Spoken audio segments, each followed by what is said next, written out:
Десятилетняя Алина почти каждый день после школы возвращалась домой вместе с подругами. В тот вечер девочки решили немного задержаться во дворе и устроили игру в прятки.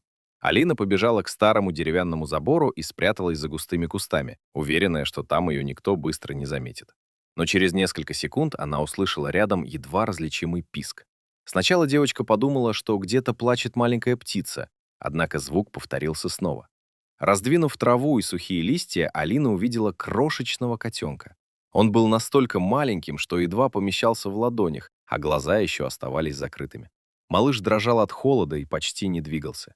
Девочка позвала подруг, но те лишь посмотрели на находку и предложили оставить все как есть. Они решили, что кошка-мать наверняка скоро вернется. Алина не согласилась. Девочки некоторое время осматривали кусты, двор и пространство за забором, но взрослой кошки нигде не оказалось. Писк становился все тише, и Алина поняла, что ждать опасно. Она осторожно завернула котенка в свой шарф и понесла домой. Мама сначала растерялась, увидев настолько маленькое животное, но быстро поняла, что без помощи оно может погибнуть. Вместе они отвезли котенка в ветеринарную клинику, где врач объяснил, как правильно его согревать и кормить специальной смесью.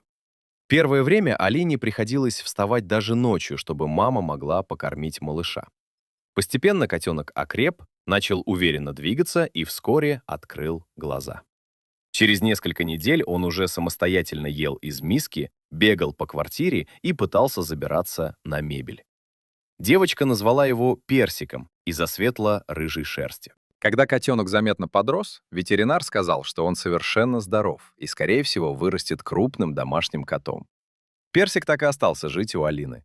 Подруги, которые сначала предлагали бросить малыша в кустах, теперь постоянно просились к ней домой, чтобы поиграть с веселым и красивым питомцем.